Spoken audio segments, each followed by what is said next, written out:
Previously on the Relegation Survival Specialist. For Season 3, we would jump up to League 1 as I take control of Tranmere. Tranmere were bottom when we took over the club and they were 8 points from safety. Wins against Fleetwood, Mansfield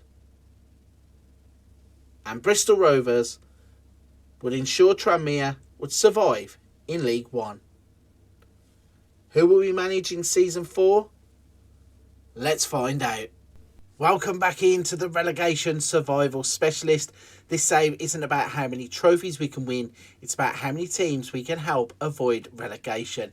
If you've been with us along the journey so far, you'll have seen that we have now been at 3 clubs. So far we have saved Matlock in the Vanarama National North, we saved Rochdale in the Vanarama National League, and last time out we took the step up to League 1 where we were able to help Tranmere avoid relegation. Before we jump into Season 4, a quick call to arms. I'm currently on the journey to 10,000 subscribers. At current time of recording, I'm about 7, something like that. If you haven't subscribed already, please hit the subscribe button. Help the channel any way you can. So as I said, I've jumped forwards once again. It's the 1st of January 2028, and that means we are going to be looking for jobs for season number 4. So a quick look at the profile. We seem to have improved a little bit actually in the journey from July the 1st to January the 1st. We've had a little bump up on some of our attributes here, which is quite good. Still a Continental C licence, which is helpful as we are going up towards building a Premier League reputation. And as I said, we've had the 3 jobs so far: Matlock, Rochdale and Tranmere. So, jumping forward to the 1st of January 2028, and once again, we've got the job centre up here. And we've ordered them, as usual, by lowest placed team to highest. And we're going to go through some of these teams. So, instantly, there are some jobs here that stick out straight away. We have Luton in the Championship. We have Leyton Orient in League 1. We have 2 Vanarama National League and Vanarama National League North jobs, but we also have Watford in the Championship. They're sat in 23rd place. We also have Ipswich in the Premier League. Now, I think Ipswich is going to be a jump too far. I think it's going to potentially come down here. We don't want to take a step backwards and go to either of these 2 clubs, but we're going to apply, I think, for the Watford job, the Leyton Orient job and the Luton job. Let's start off by looking at Sky Bet League 1 then and see where Leyton Orient actually are. So Leyton Orient are bottom. They are on 20 points from 27 games. They are 9 from safety. If we have a little look at the club themselves, so they're a 2.5-star regional reputation club with 3-star finances. So I think we know enough about Leyton Orient really to be able to take that job on. But the other 2 jobs that are interesting, and it's another step up, are in the Championship. Let's start off looking at Luton. Now, of course, in real life, Luton were in the Premier League previous season to the one that we are in real life. But in January 2028, they are now struggling at the bottom of the Championship.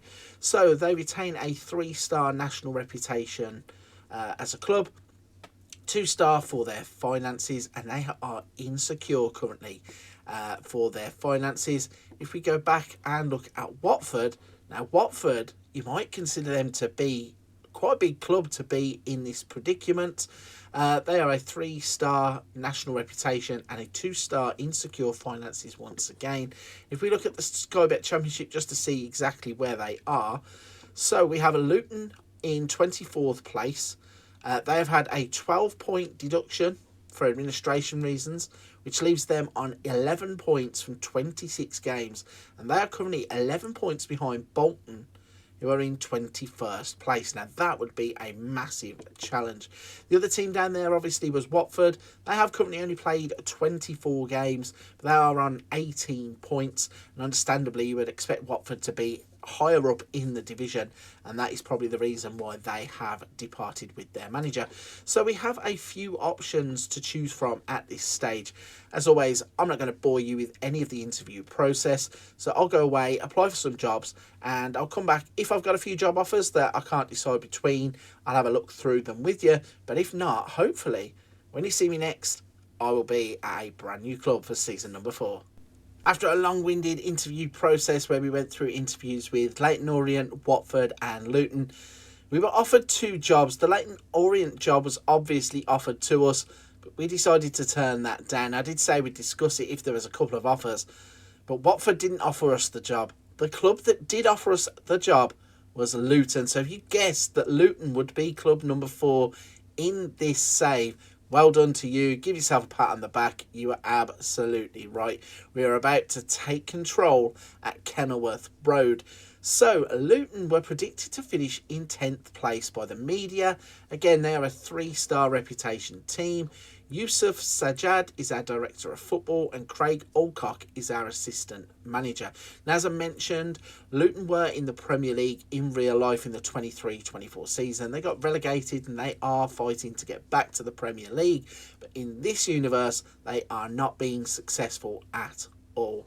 So they play at Kenilworth Road as a capacity of 11,300. The Bratch is their training facility. It's poor training facilities, great youth facilities, and average youth recruitment. So they have won some things in the past, obviously. They won the Sky Bet Championship. They have won the Carabao Cup or the League Cup. They won Sky Bet League 1. They won Sky Bet League 2. They have won the Vanarama National League. They've won the English Football League Trophy.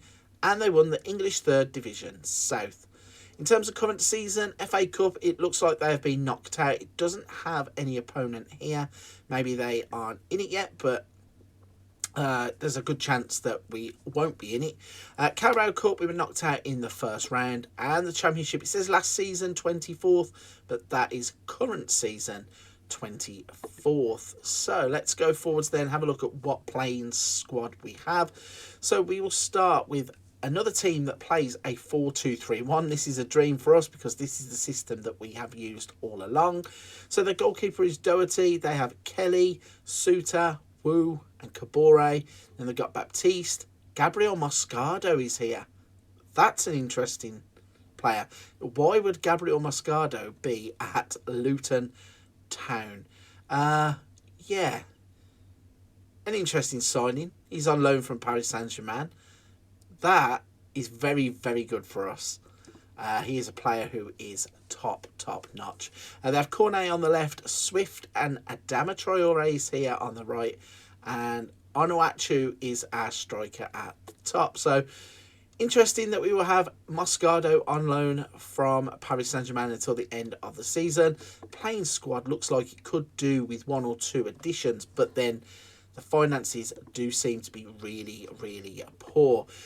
So looking at what the board want us to do, Dexter Hunter is our chairperson, work within a wage budget, grow the club's reputation, and they have some restrictions on what they want to do in terms of contracts for players of certain age.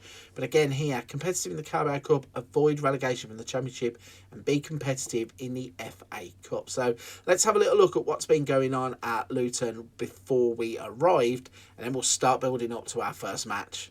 Jumping into the game proper then, let's have a little look at how they've been getting on.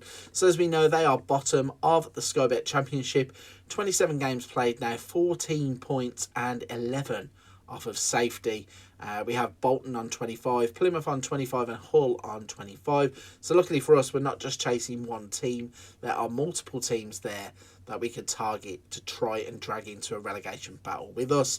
As we were saying, they were knocked out in the 3rd round by Preston in the FA Cup and knocked out in the 1st round by Stevenage.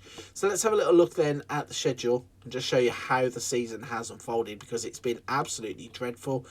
They didn't win a championship game in the first 1, 2, 3, 4, 5, 6, 7, 8, 9, 10, 11, 12.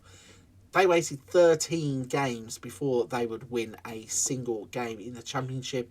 In that time, they did have a few draws, but the majority of them were losses and disappointing ones too. 3-1s, 4-1s, conceding goals left, right and centre.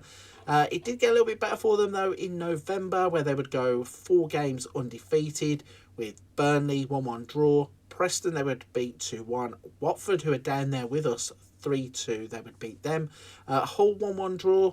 Then they would extend that run into December with 2 1-1 draws against Bolton, Charlton, but then it would fall apart again against Norwich. 2 more draws before a 3-0 victory against Swansea, and last time out they would beat Plymouth 3-2, and that's how they ended up on 14 points. We have a little look at the squad then. It's not the biggest squad in the world, is it? We have 2 goalkeepers. We have a decent amount of defenders. There are an average amount of midfielders. Moscardo being there is brilliant, but we have players like Shandon Baptiste. We have Rishon Barrington, Stephen Oxborough, John Swift. Adama Traore is an interesting one, as said, being put in that system. He's 31 years old now. Let's see, has he lost any of his pace? No, he's still pretty much the player he is. 19 acceleration, 19 pace, so good to try and use Adama where we can. And then Paul Onuachu is our striker. He has arrived at the club from Southampton. So 25 goals in 75 appearances is 1 in 3. So might be interesting if we can get him into our system and get him scoring goals. So I think there are some improvements that we need to make in the playing squad if we can. Might look at the youth teams and the reserve team just in case. Let's have a look at what our best 11 is then according to our assistant manager. So we actually have Fedoroshenko as our goalkeeper. So it's an interesting one. We had him... Did we have him earlier on in the save? We did have him earlier on in the save. We signed him for Matlock, and he left Matlock to go to Luton. So an interesting pickup there. And then Luton have now been using him as first team goalkeeper. So interesting. Reunited with our former goalkeeper. Roy Walters at left back. Wu, Lloyd Kelly and Issa Kabore. And then we've got Gabriel Moscardo, who I'll keep going on about probably. Shandon Baptiste, Maxwell Cornet, John Swift, Adama Traore and Colton Morris. Looking at the players in purple, there is not a lot of quality coming through in the youth teams. So yeah, we're probably going to need to go out and purchase 1 or 2 players. So I'm going to head off and have a look at what we can do. In the meantime, we are aiming to come back for the first game, which is against West Bromwich Albion away. They're currently 8th in the table, so we're probably going to have our work cut out, but that will be the first game. It is now the 15th of January 2028, and that means it is match day for the West Bromwich Albion game. One thing, though, that I did neglect to show you before I advanced forward to this date, and when I said I was going to try and sort out some transfers, see if we could get some players in, I completely forgot to look at the finances. And now, as you can see on screen, Luton Town are pretty much wrecked. Their overall balance in the bank is minus £3.9 million, which is not the biggest amount of debt that you will ever see.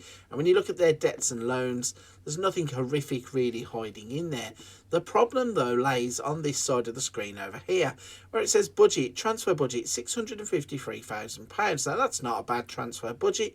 You can go out, you can buy a couple of players for that in the Championship, players that are transfer listed, etc. The biggest problem, though, is the bit underneath.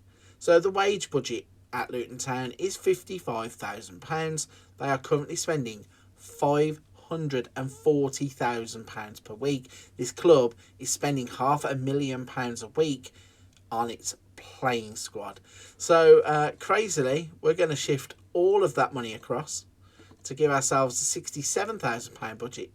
Does absolutely nothing, but I can't justify spending a penny. I'm going to have to work my way through it and get them out of this without buying players.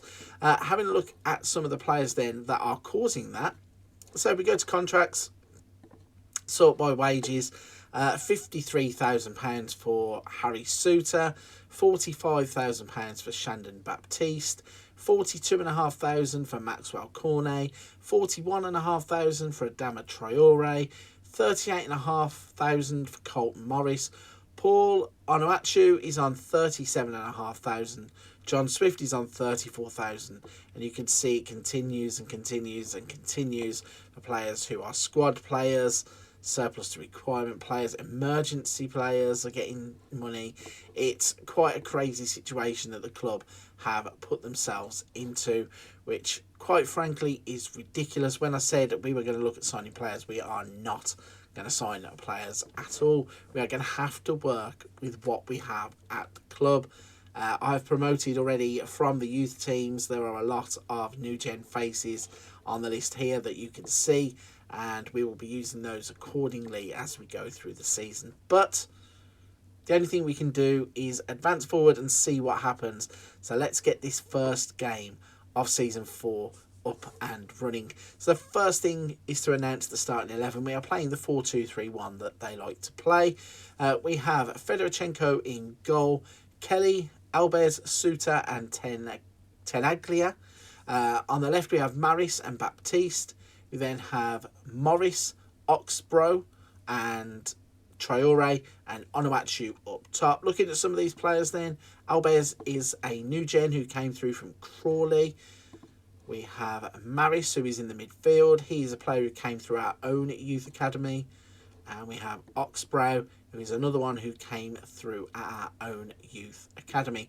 So there's a good blend of purchase players, players that are at the club already, players that are coming through.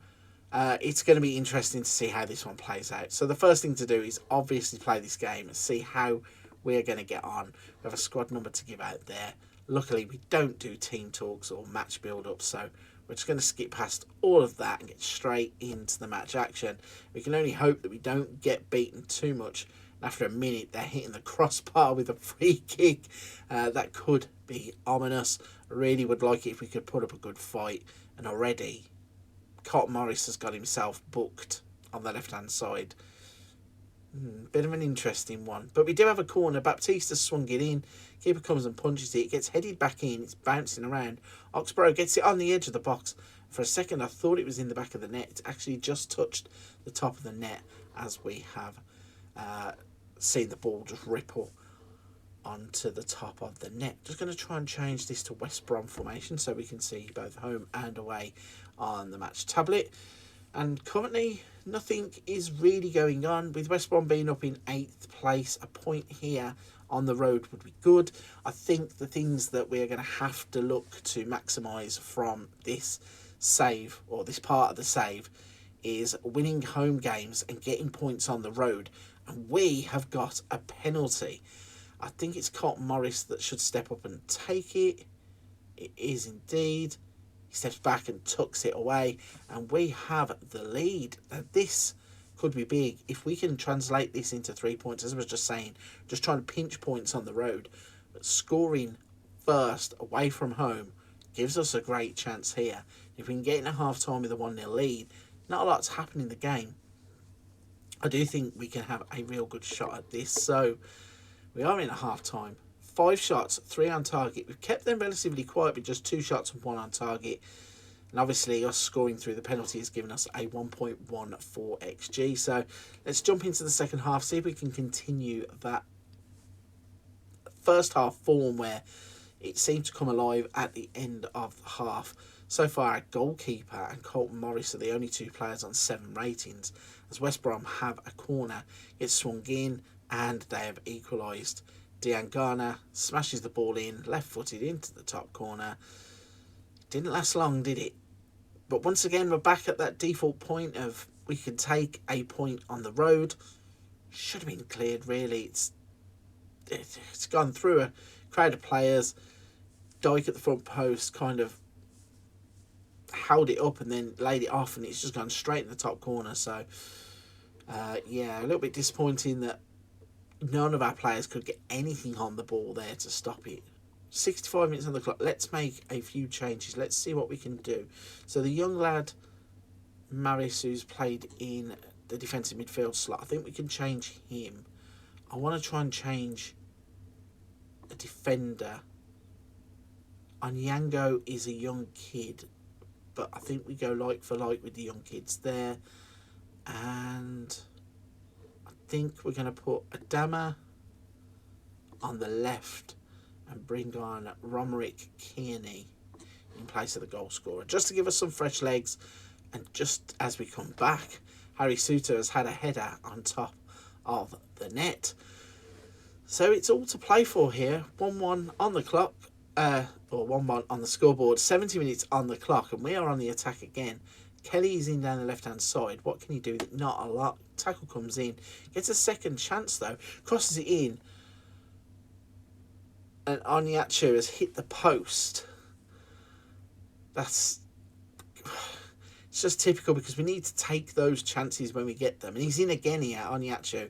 Can he finish this one? He's hit the crossbar. So he's hit the post and hit the crossbar now. We need goals. We need somebody who can put the ball in the back of the net. But it's promising signs. If we don't get sucker punched here and lose this game 2-1, then he's okay. But if not, I'd be really upset because we've had the chance. He's missed another one. Kelly's headed it wide, but Onyachu again from point blank. It was quite close to the goal line, so we let him off with that. But he's had 3 gilt-edged opportunities in the second half to win us this game and get us 3 points on the board. And we're on the attack again. Adama lets the ball go over his head. What can he do with it? He's gone to ground. Thought there was going to be another penalty there, but nothing given. And now West Brom are turning in with Madja. What can he do with it? Can we take the ball off him? We can. It's lumped clear. And Onyachu's in again. And he's going to win the game. Oh my gosh, we're going to get 3 points. Are we going to get 3 points? No, we're not. For a split second then, I thought we'd done it. I thought we'd snatched it, and then I forgot to look across the line.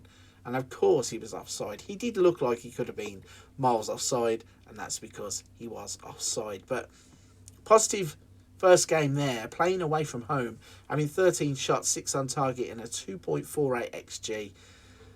Kept them relatively quiet with 5 shots, 3 on target. We get a point. And if we can play like that at home, we will win more games than we lose on the road to the end of the season. So let's just have a quick look at where that leaves us in terms of the table. It's another point gained. Competitions, let's have a look. So we're on 15 points now. We are 10 points behind Bolton, but we have played a game more. We are also 10 points behind Hull, who are level on games, and 11 behind Charlton. So this could get interesting late on. So let's have a look at the schedule then and see who we have got on the road to the end of the season. We're playing Watford here on the 11th of March. That could be an interesting game to come back to. We've got one of the games that are Cardiff, Portsmouth, Notts Forest, Bristol City, Derby, Everton, Coventry, Burnley, Preston, Watford. So we're going to come back on the 11th of March and we'll play the Watford game. And then our run into the end of the season then would be Middlesbrough, Sheffield United, Stoke, QPR, Charlton, Norwich, Hull and Blackburn. So sadly for us, we don't have to play... Let's have a look at the teams that are down there with us. So Preston, Watford, Bolton, Hull. So we don't play Bolton. We do play Preston and Watford back to back. Now those two there become very interesting games. It's a shame that they're not split and we have one later on in the season, but it'll be Watford and Blackburn, and hopefully by the time we get to the Blackburn game, we will be in a position to turn this around. I've got a feeling we might need to sell players before the end of this transfer window. Maybe just 1, maybe 2. I know I can't get £500,000 of wages off the books, but what I can do is start to work through it and see just what we can do. So let's jump forwards. I will go to the Watford game, and that'll be game number 2. After leaving the January transfer window behind, we've advanced forwards. It's the 11th of March, and that means it is match day for the Watford game. Now, one of the last things that I did say before we left the January transfer window and came to this game was that we might have to sell players due to the club's finances. Well, luckily for us, only one player was sold. It was Shandon Baptiste. Sadly for us, he would go on and join another Championship team in Burnley. But luckily for us, Burnley would put up £16 million, and it would give us the opportunity to at least move a bit of money around. However, when you look at it overall, it doesn't actually look like much has happened. The club's balance has gone up to 7.6 million, but as we weren't retaining any of that money anyway for the transfer budget or anything, it meant that we actually didn't do too much. We took about 60,000, 50,000 off of the wages that we are spending, but when the wage budget is £67,000 and we're still spending £490,000, it meant that it was good for the club. They got some money back. They now have a positive balance, but in terms of what we're working towards and the way that the club is spending money, it is still not sustainable. But not a lot that we can do about that. In the in-between though, coming to this game, we have started to play some brilliant football. Since the West Brom game, we would go undefeated for 6 games. Starting off with a 2-0 victory against Cardiff. We'd have 1-1 draw against Portsmouth, a crazy 3-3 draw against Notts Forest, where we would equalise in the 97th minute after conceding in the 96th. A 2-2 draw against Bristol City, a 3-0 victory against Derby. We would then beat current league leaders Everton, or at least they were at the time that we played them, beat them 2-0. We then would go on to get absolutely obliterated by Coventry. Onuachu got himself sent off and the whole thing fell apart. And then we would beat Burnley 1-0, who had replaced Everton at the top of the table. And last time out, we would beat Preston, who are down there with us, 6-0 at home. And as I said, we were looking to pick up points at home, and that's what we had started to do. A 6-0 win, a 2-0 win, got points here, another 2 victories at home here. So we were really starting to home in on those kinds of victories. Looking at some of the player performances though, I mentioned Gabriel Moscardo. As soon as I saw him, my eyes lit up because he's absolutely perfect. He's way too good for this level of football. God knows why PSG have got him in their second team and loaning him out to Luton. Absolutely crazy, but we will take it because he's playing fantastic football for us. Other players to give a shout out to: Adama Traore. As I said, retains all of his ability as a winger: strength, pace, acceleration, dribbling. Finishing could be better at 10, but he has 3 goals and 4 assists from 37 games, so he's chipping it in. Maxwell Cornet is doing his bit as well from the other side of the pitch. 3 goals, 2 assists from 27 games for him. So not setting the league on fire, but we are now starting to move in the right direction. And looking at the league table, we are no longer bottom. We are no longer in 23rd. We are now 33 points from 37 games in 22nd place. And that means we are now only 1 point behind Plymouth, 3 behind Charlton, and we are 7 behind Blackburn. So we have a real shot at getting out. And luckily for us, the next match day is against Watford. So let's have a look at the team selection and get that game played. And hopefully get ourselves out of this relegation zone. So we've got Doherty in goal, Kelly, Wu, Suter and Tenaglia. We've got Maris and Moscardo in the middle. Cornet, Swift and Traore, the attacking 3, with Neininger as our striker. Let's jump in and have a little look at what's going to happen. If we play football the way that we have been playing football, we should give a good account of ourselves. It is an away fixture, which does make me a little bit nervous that we might not turn up on the day, or it might go against us. But we are the form team coming into the game, so we've just got to put together a performance that at least makes us proud. And we are playing out from the back, knocking it about with confidence. Suter passes it forwards. Swift out to Tenaglia, to Adama Traore, across it in, and there is Swift. John Swift gives us the lead. 6 minutes on the clock, and he has smashed us into the lead. Funny little dance there he's doing, but he can be proud of the finish. Tenaglia with the ball forwards. Adama Traore tries to hit it hard and low. It gets cleared away as far as Swift, who smashes it back first time. We are playing some brilliant football. 9 minutes on the clock. There's a free kick here, and Doherty has to turn that past the post. Corner kick to Watford. We just now really need to hold our ground and not concede straight after scoring. Adama tries to get it away as a shot flashes past the post there, and not sure how close it was to going in, but it certainly flashed past the goal. And we once again are playing out down this right hand side. Tenaglia plays it up to Adama Traore, crosses it in, it's 2-0. Neininger with the goal, and we are suddenly in cruise control. 2-0 up at Watford after 11 minutes. Just got to hope and pray now that we keep this going, because if we do, we will not be in the relegation zone if things go the right way. Neininger there with the finish at the near post. Fantastic finish as well. But Watford have a free kick straight away. And it says it's in Bruma territory. Let's see what he can do. He's hit the crossbar this time. So he's had one turned away. He has hit the crossbar. He's getting closer and closer. Another clip then is played. It's in the middle with Dendonka. Played to Mopai. Gets into the box. He's going to cut it back surely from there. Bruma's now going to hit it. He's at the inside of the post now. So in the first game it was Onaewu was getting all of the chances and missing them. This time, luckily for us, Bruma is missing them all for Watford. Let's have a little look at the bottom then. So actually, 31 points Watford are on. 36 points we will be on. And we are going to be out of the relegation zone if this continues the way it is. I'm really worried now about Bruma's free kicks.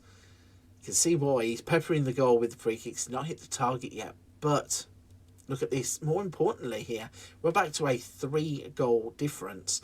We're on 36 points. Watford will be on 31 and Plymouth will be on 34. So if we can get another couple of goals here, or just at least hold on to a 2-0 advantage, we have a massive advantage in terms of the goal difference. And with a points difference on top of that, it looks like we could be comfortable because we're playing some lovely football here. Kelly into the box. Crossed over and Adama Traore is there on the back stick to put the ball into the empty net. We're 3-0 up at half time. This can't be the same Luton team that was playing in the first half of the season because they looked like they were absolutely rubbish. 13 games without a win. We're now going to go close to getting 13 games with points towards the end of the season, I am sure.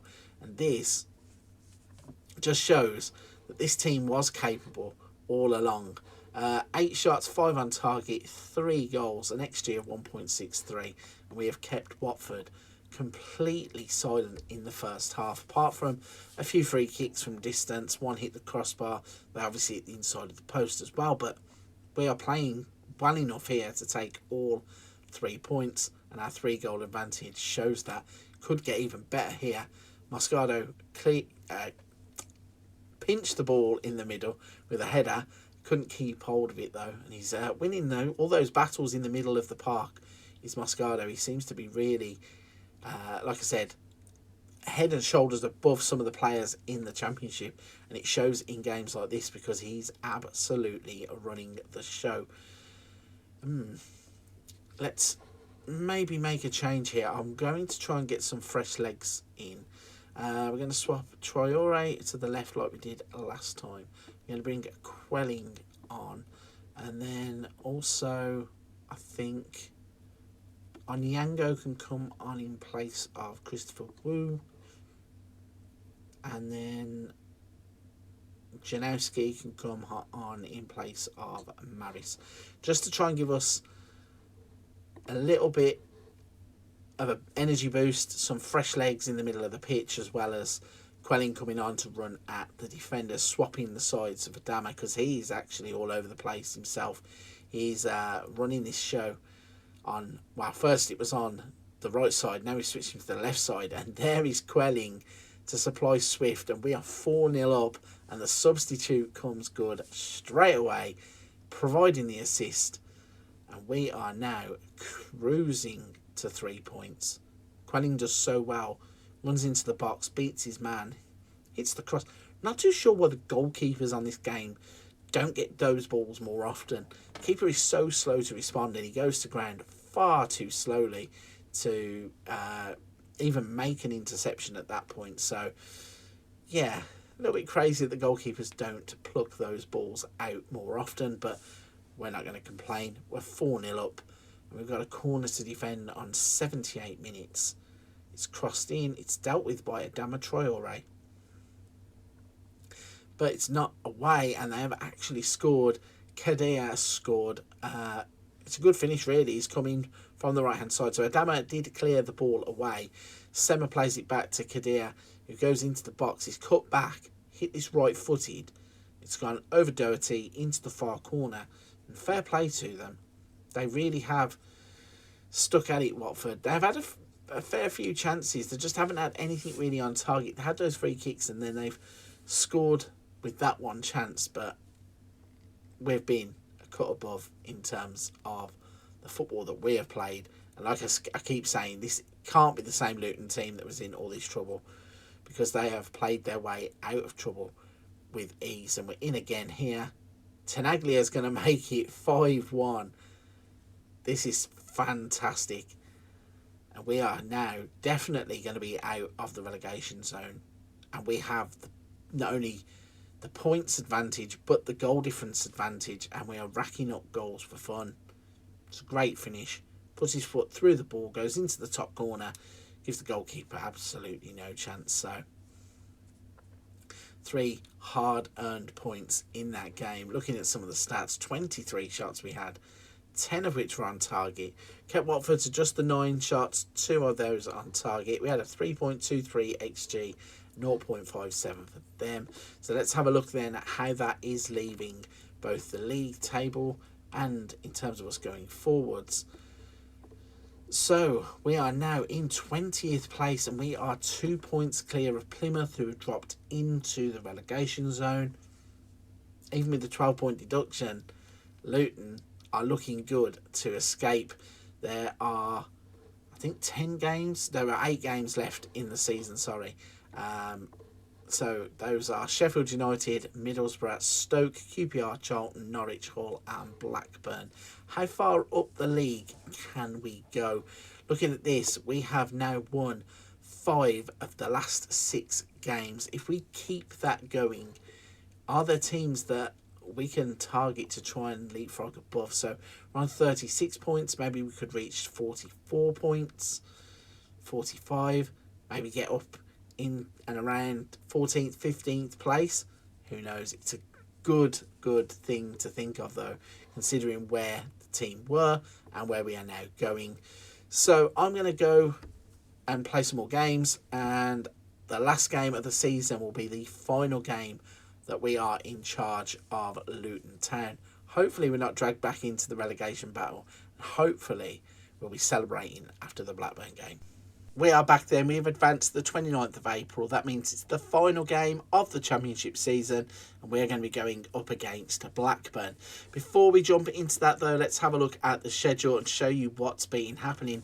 So the last game was against Watford. And during that Watford game, I actually said that we could go on a run of games where we could propel ourselves up the table. And that is exactly what has happened.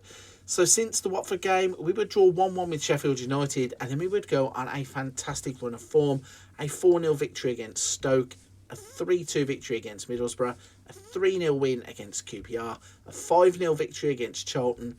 We would lose to Norwich, but they are second place in the league, and it was away from home, so no disgrace in that. And finally, last time out, we would beat Hull at home 4-1. And all of that obviously means, as we were guessing, we have now propelled ourselves up the table. We have gone from bottom, where we were sat with a 12-point deduction due to administration errors. We were 11 points off of safety, and we are going to finish at least 15 points ahead of the relegation zone.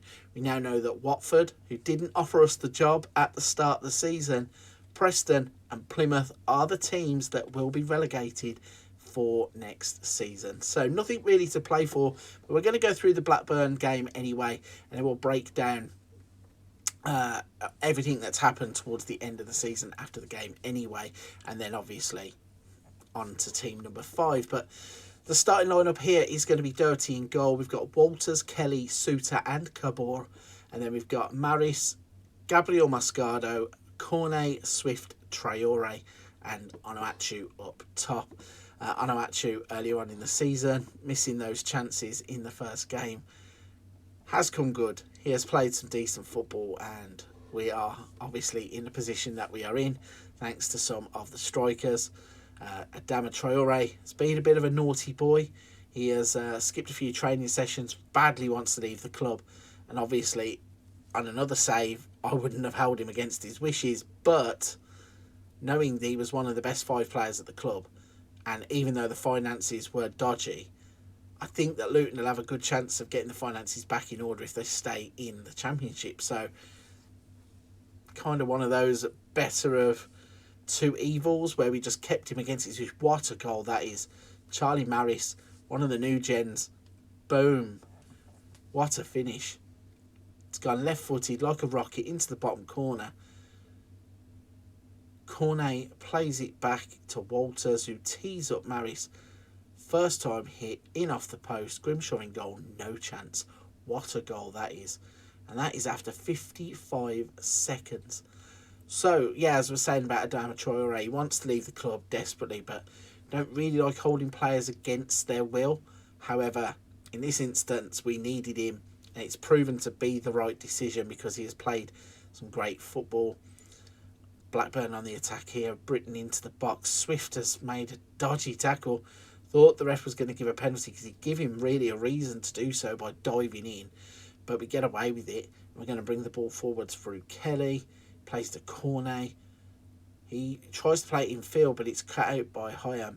And now it's on the move with Sigurdsson. It plays it out wide. We're going to get the ball back from Walters.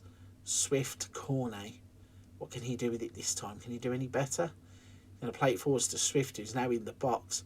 He tries the Rabona pass, and Onuachu has scored with a header.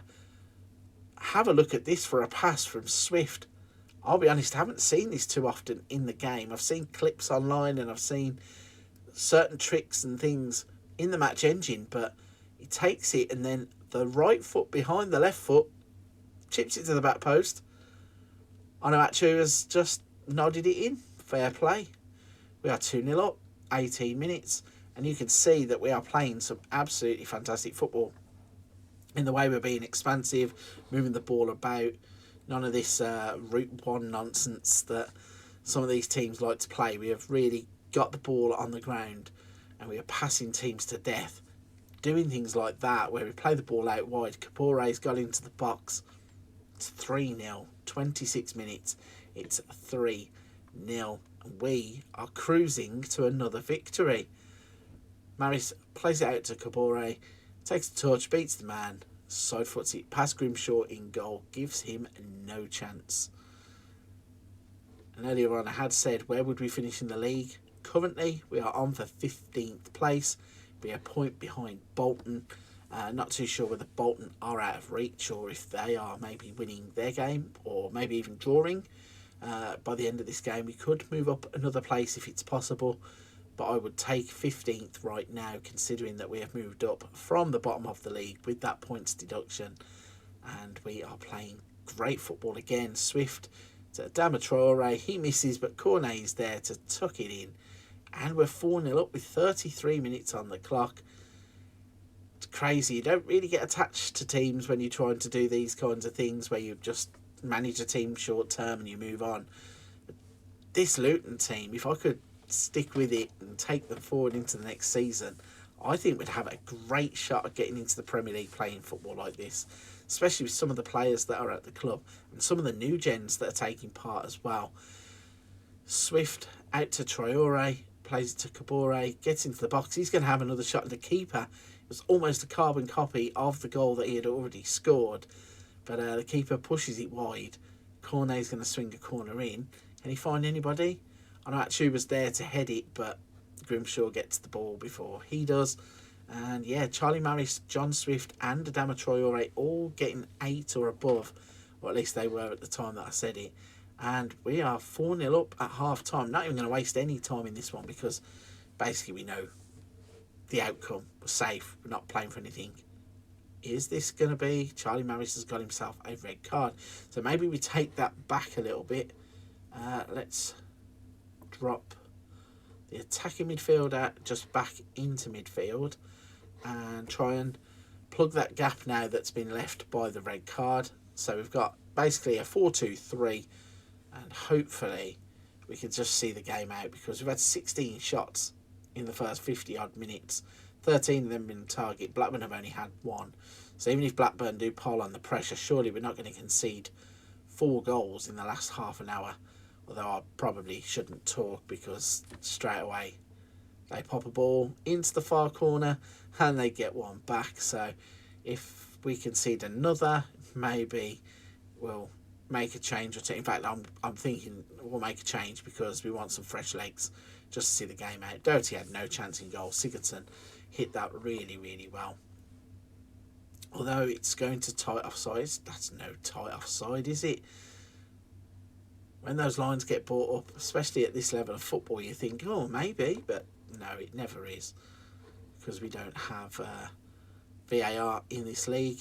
So we're going to bring John Morgan on for Cornet, swap Morgan and Traore over.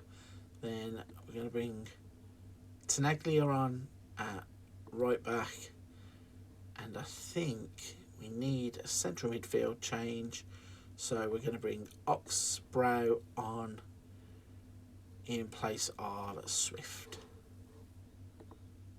And that will be our 3 changes to get us to the end of the match. There is around 20 minutes left on the clock. We've had 17 shots, 13 on target. Okay, Blackburn have now scored, but they've still only had 2 shots. Both of them being on target. They've had an XG of 0.2 and they've scored a goal. So, absolutely crazy sometimes what Football Manager can do to you. But Tenaglia was trying to run at his man there, gets the ball taken off of him. Wharton plays it back to Humphreys. Travis to Buckley. They're playing some nice football through the middle of the park here. Leonard out to Jacobson. Back to Buckley. Leonard is in, and they have got a second goal. If they go and or score again and get closer to an equaliser, in fact, pace if you're paying attention. Luckily for us, the goal is chalked off. I was about to start going on a rant about if they score another, we'll change, we'll drop off defensive. Didn't count anyway, so it doesn't really matter. And we're back in the penalty area. Morgan to Onuachu. Surely that's killed it off. 20th league goal of the season for Onuachu. And he, just like us, are flying in terms of what we are achieving. Moscardo with the ball. Morgan chips it back in. Onuachu is there with the header. 5 minutes left on the clock. Really not too fussed if this just runs out now, because we are safe. And once again, we're going to have a successful season, saving a team that were that deep in trouble with the points deduction and everything. That is fantastic. 20 shots, 14 on target, XG of 3.8 to their 3 and 2. Let's go back into the main game then and just show you the final standings, final table. Everton would go up as champions. Notts Forest are going off as promoted as second. In terms of the relegations, it is Plymouth, Preston and Watford. And then there's quite a big gap here between Watford and Blackburn now. There was 8 points in the end that separated the relegation zone from the chasing pack. We would finish on 55 points. Goal difference ended up being 23. At one point, I remember it being just 3. And we have done fantastically to just blitz our way to the end of the season. When you look at all the red dots at the start and the amber dots, and then you come down the bottom, it is completely different. After we took over at the West Brom game, you can see the influence that we have had on the team, how the tactics have worked and lifted us up. It has been brilliant. If we look at the squad then, I did mention just there that Onuachu had scored 20 goals. How many did he actually get in total across the season? So yeah, he scored 20 goals across the season. In terms of the league, he would score 20 league goals. He scored 2 non-competitive goals. In terms of assists, Lloyd Kelly would get 13. Swift would get 12. So decent return there from our squad. The players that stuck around and the ones that we had to work with. In terms of the finances, as we are going to be leaving the club soon, they're down to £4.6 million, which is probably going to continue to dwindle when they are continuing to spend $493,000, but they have a wage budget of $275,000. So it's kind of one of them where I'd be intrigued to see what happens and how they would get around that. They're certainly going to have to sell some of their bigger players, but at least we've given them another shot at it in the Championship. Anything else to go through? Let's have a little look at the club vision and the performance. So an A- from the board for staying in the Championship. Even with those administration points deductions, we have exceeded all expectations there, and the supporter feedback is an A+. Fans could not be happier with the club's vision for the future, and the club's vision in terms of the board was a B+. Anything else to go through? That's the question. I think we are pretty much done here. Let's just have a look at the profile now and show you what's happening then. So we have still got the Continental C licence. We are now 15 for attacking, 12 for working with youngsters, 14 motivating, 11 for determination. Let's have a little look here. So it still says we're not known enough of to have what we're known for, but we're trying to get in there successfully, battles relegations and keeps teams in the league. So we are going to move on. Once again, we have done the job. We have saved the club. Luton Town will have another season in the Championship, and hopefully now for season 5 we're going to have our sights on the Premiership. The final thing to do then for season number 4 is to resign on the 1st of July.